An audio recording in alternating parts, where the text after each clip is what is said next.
வாழ்க்கையில் ஒரு மனிதனுக்கு எக்ஸ்ட்ரீமான ஒரு பிரச்சனை தற்கொலை செய்து கொள்கிறார். இதுதான் முடிவா அப்படின்னு நிறைய பேர் கேட்குறாங்க. இது ஒரு மிகப்பெரிய தவறான ஒரு விஷயம். எல்லாருக்கும் தெரிஞ்சதான், தவறுன்னு தெரியுது, பட் தவிர்க்க முடியல. அந்த மாதிரி ஒரு சிச்சுவேஷன் வரும்போது இந்த தவறை செய்து விடுகிறார். இந்த சூசைட்னா என்ன அப்படிங்கிறத பற்றி நம்ம உள்ளே போகிறதுக்கு முன்னாடி வாழ்க்கைனா என்னன்னு ஃபஸ்ட்டு நீங்கள் புரிஞ்சுக்கணும். ஒரு மனுஷனுக்கு இந்த லைஃபுங்கிறதுல எதுக்காக ஒருத்தர் தற்கொலை பண்ணிக்கிறாங்க நல்லா கூர்ந்து கவனிங்களேன். எனக்கு வியாதி வந்துருச்சு, என் வீட்டில் ஒருத்தர் இறந்து போகிறாங்க, அந்த இறப்பை என்னால் ஏற்றுக்க முடியல அப்படின்னு நான் வாழ்க்கையை முடிச்சுக்கிறேன். என் வியாபாரத்தில் ஒரு பெரிய நஷ்டம் வந்துருச்சு, இந்த நஷ்டத்தை என்னால் தாங்க முடியாமல் ஒருத்தர் தற்கொலை பண்ணிக்கிறாரு. எனக்கு வேலை போயிடுச்சு, இனி வாழ்க்கையே எனக்கு வேலை கிடைக்காது, நான் என் குடும்பத்தை காப்பாற்ற முடியல, நான் தற்கொலை பண்ணிக்கிறாங்க. கடன் ஓவர் ஆகிடுச்சு, என்னால் கடனை திருப்பி அடைக்க முடியல, அதனால் இனி நான் வாழ்கிறதுல அர்த்தம் இல்லை, என்னால் ஒன்றும் பண்ண முடியாது, தற்கொலை பண்ணிக்கிறாங்க. ஏன் இதை விட ரொம்ப கோமாளித்தனமான வேலை, பரீட்சையில் மார்க் வரல, ஃபெயில் ஆகிட்டோம், அல்லது ஸ்டேட் ரேங்க் வரலன்னு தற்கொலை பண்ணிக்கிறான். என்ன கொடுமை, என்ன கோமாளித்தனம் பாரு. இதெல்லாமே நீங்கள் நல்லா கவனிங்க. இந்த வாழ்க்கையில் வியாபாரத்தில் நஷ்டம், வேலை போயிடுச்சு, என் வீட்டில் ஒரு இறப்பு நடந்துடுச்சு, பரீட்சையில் மார்க் வரல. இப்போது இதுக்கு பேர் என்ன சொல்கிறோன்னா, லைஃப்பில் நல்லா புரிஞ்சுக்கங்க, இதுக்கு பேர் டியூவாலிட்டின்னு பேர். இதுக்கு ஒரு டெர்மினாலஜி.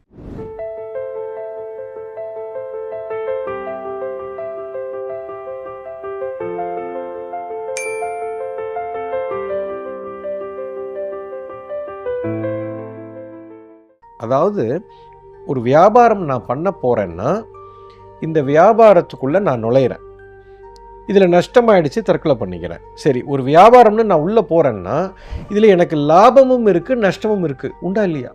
Simple common sense. இதில் லாபமும் வரலாம், நஷ்டமும் வரலாம். ஸ்டாக் மார்க்கெட்டுக்குள்ளே போகிறேன், ஸ்டாக் ஏறவும் செய்யும், அந்த ஷேர் குறையவும் செய்யும். ஸோ ரெண்டுமே நடக்கும்.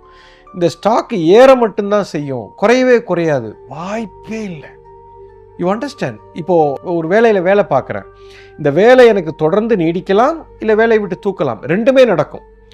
இரவுன்னு ஒன்று இருந்தால் பகல்னு ஒன்று இருக்கும், லாபம்னு ஒன்று இருந்தால் நஷ்டம்னு ஒன்று இருக்கும், ஏற்றம்னு ஒன்று இருந்தால் இறக்கமும் ஒன்று இருக்கும், பிறப்புன்னு ஒன்று இருந்தால் இறப்புன்னு ஒன்று இருக்கும், வெற்றின்னு ஒன்று இருந்தால் தோல்வின்னு ஒன்று இருக்கும்.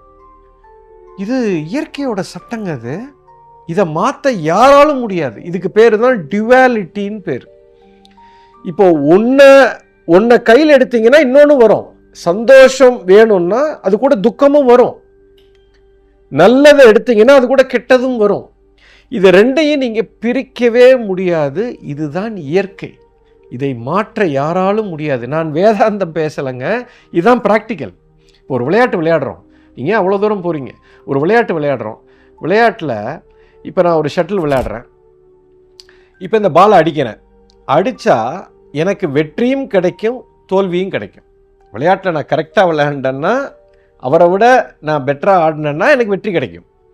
இப்போ எனக்கு வெற்றி கிடைக்குது இல்லையா, அதே எனக்கு எந்த மொமெண்ட்டில் எனக்கு வெற்றி கிடைக்குதோ நல்லா கவனிங்க, அதே மொமெண்ட்டில் அவர் தோல்வி அடைவார்.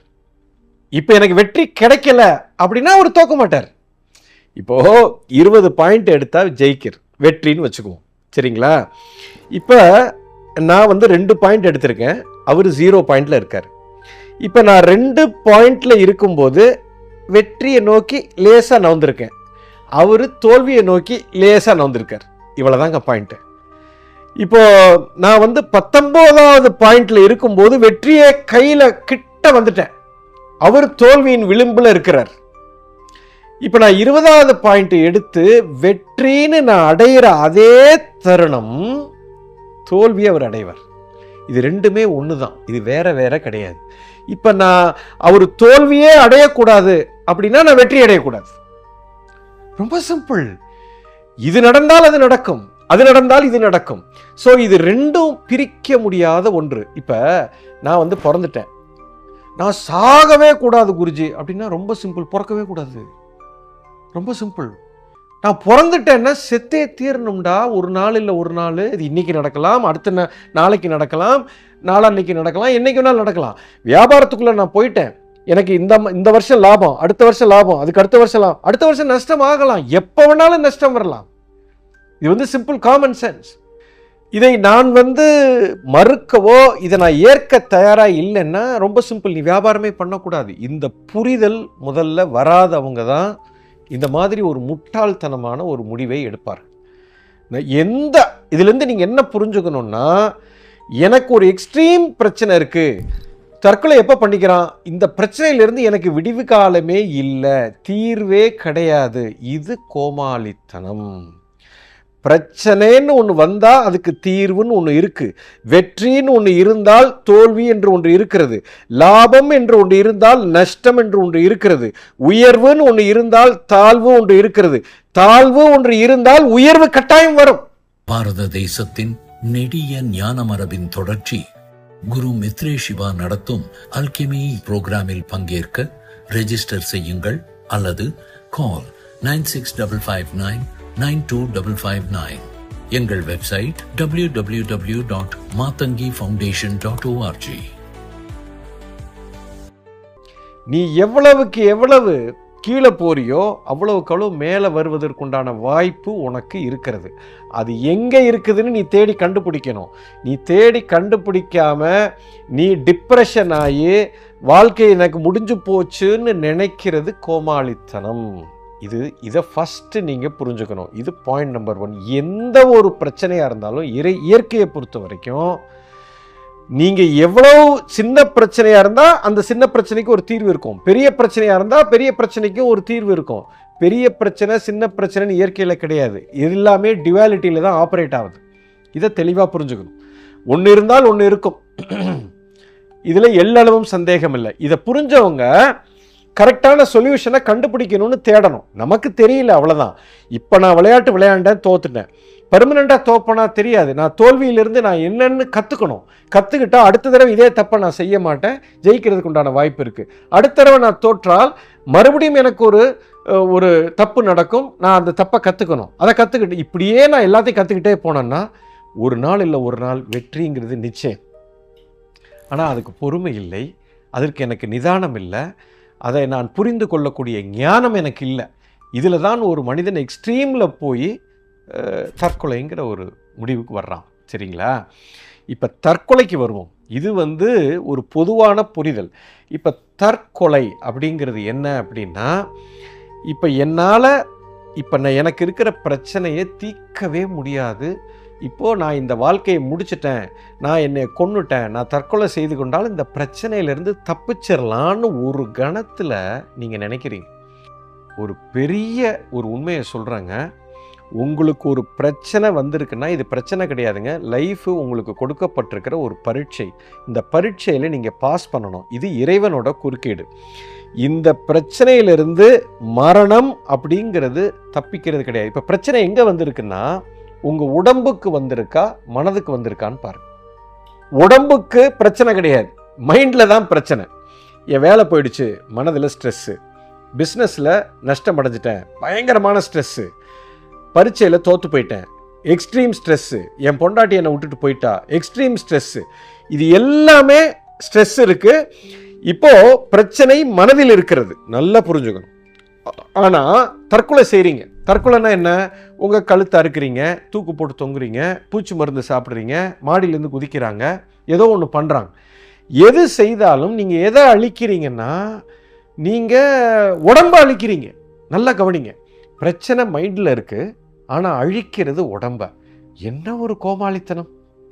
இதில் உடம்பை அழிக்கும்போது மனம் அப்படியே தான் இருக்குது, உங்கள் ஸ்ட்ரெஸ் உங்ககிட்ட தான் இருக்குது, அது எங்கேயும் போகலை. உங்கள் உயிரோட கலந்து இப்போ உயிர் போயிடுச்சு, இப்போ பாடி அழிச்சிட்டீங்க, உடம்புக்குள்ளே இருக்கிற உயிர் வெளியில் போய் அடுத்த ஒரு பிறவிக்கு நீங்கள் போகிறீங்க. இந்த பிரபஞ்சம் என்ன பண்ணோன்னா மிகப்பெரிய தண்டனை உங்களுக்கு கொடுக்க போகிறது. ஏன்னா இந்த பூமியில் மனித பிறவின்னு ஒன்று எடுத்ததே உன் கர்ம வினையை கரைக்கிறதுக்கு தான் நீங்கள் எடுத்துருக்கிறீங்க. அப்போ அந்த கர்ம வினையை கரைக்கிறதுக்காக தான் இந்த விஷயங்கள்லாம் நடந்துக்கிட்டே வருது. அப்போ இந்த உடம்புக்குள்ளே இருக்கும் பொழுது மட்டும்தான் இந்த கர்ம வினையை கரைக்க முடியும், இல்லை என்று சொன்னால் இந்த கர்ம வினை கரையவே கரையாது. இப்போ நீங்கள் பாடியில் அந்த உடம்பை கொன்னுட்டீங்க, ஓகே, கர்ம வினை எங்கே இருக்குது? மைண்டில் இருக்குது. அதை கொல்லாமல் பாடியை கொண்டு இருக்கீங்க. இப்போ அந்த கர்ம வினை எல்லாம் 10 மடங்கு ஜாஸ்தி ஆயிடுச்சு. ஏன் தெரியுங்களா? 10 இல்லை 100 மடங்கு.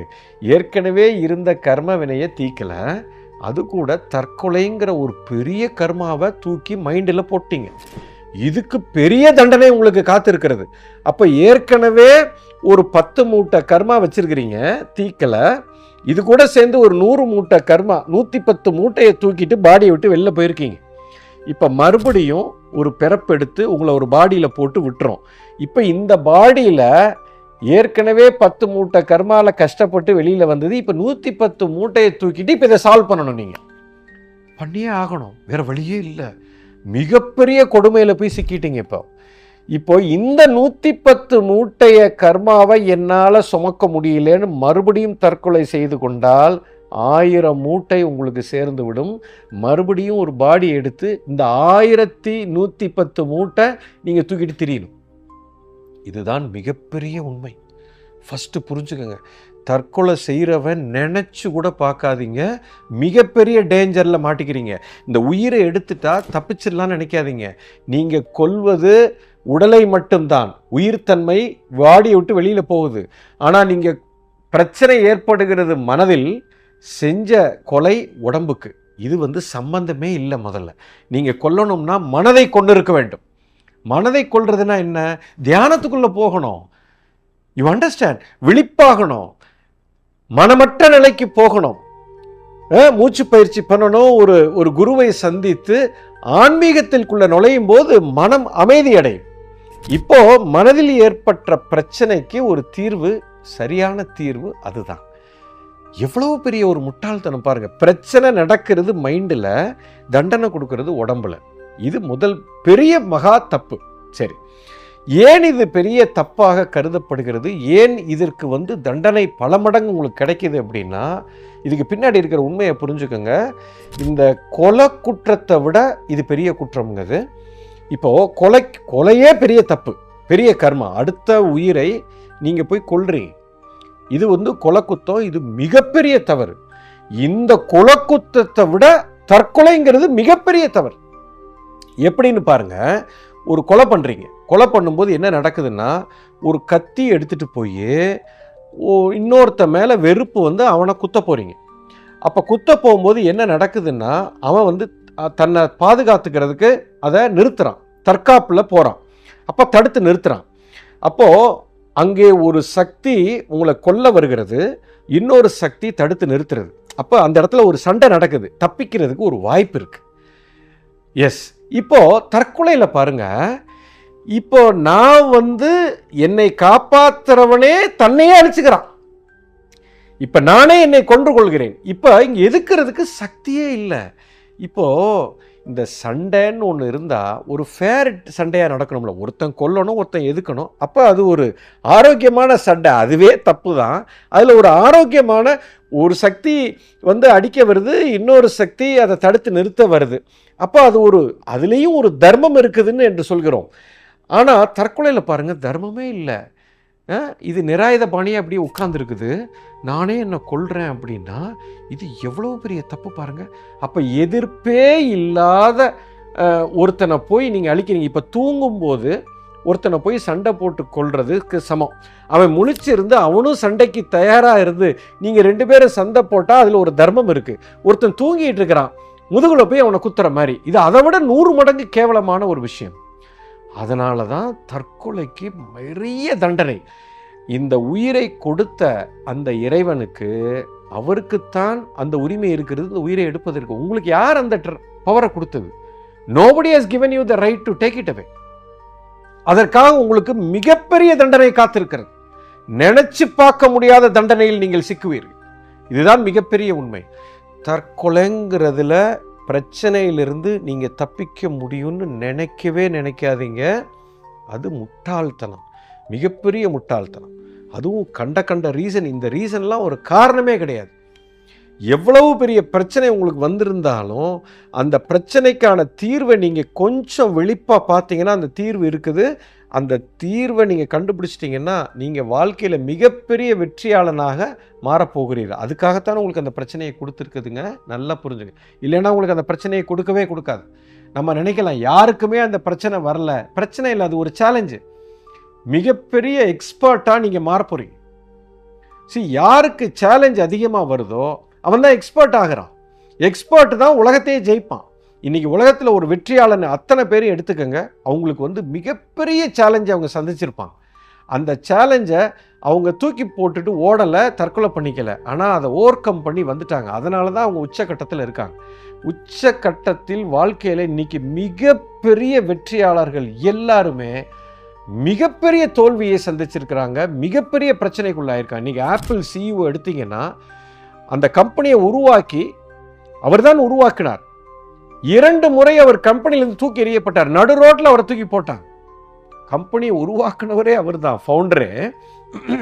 அவரை தூக்கி ரோட்டில் தூக்கி போட்டாங்க. அவர் ஒன்றும் தற்கொலை செய்து கொள்ளலை. திரும்ப முதலேருந்து ஸ்க்ராட்சில் இருந்து மறுபடியும் ஆரம்பித்து மறுபடியும் அதே நிலைக்கு மறுபடியும் தூக்கி போட்ட அதே ஆளை தூக்கி திரும்ப உட்கார வச்சாங்க.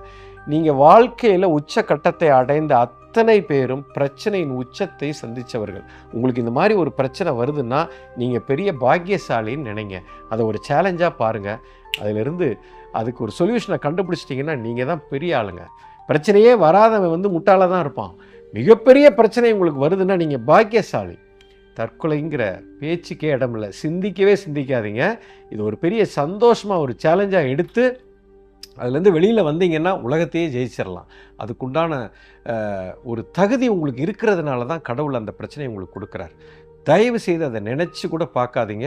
அது மாதிரி ஒரு மிகப்பெரிய கர்மா வினை எதுவும் கிடையாது. இப்போ எனக்கு இப்போ தோல்வி அடைஞ்சவங்க, விரக்தி அடைஞ்சவங்க, வாழ்க்கையில் கஷ்டப்படுறவங்க, நீ சூசைட் பண்ணுற, அப்போ டிவாலிட்டின்னு சொல்கிறோம். இது இருந்தால் இது இருக்குன்னு சொல்கிறோம். ஆனால் நமக்கு என்ன, நான் வியாபாரத்தில் வெற்றி மட்டும்தான் அடையணும், நான் வியாபாரத்தில் நஷ்டமே அடையக்கூடாது. வியாபாரமே பண்ணக்கூடாதுடா நீனு கோமாளி பையில. வியாபாரம்னா லாபமும் இருக்கும் நஷ்டமும் இருக்கும்.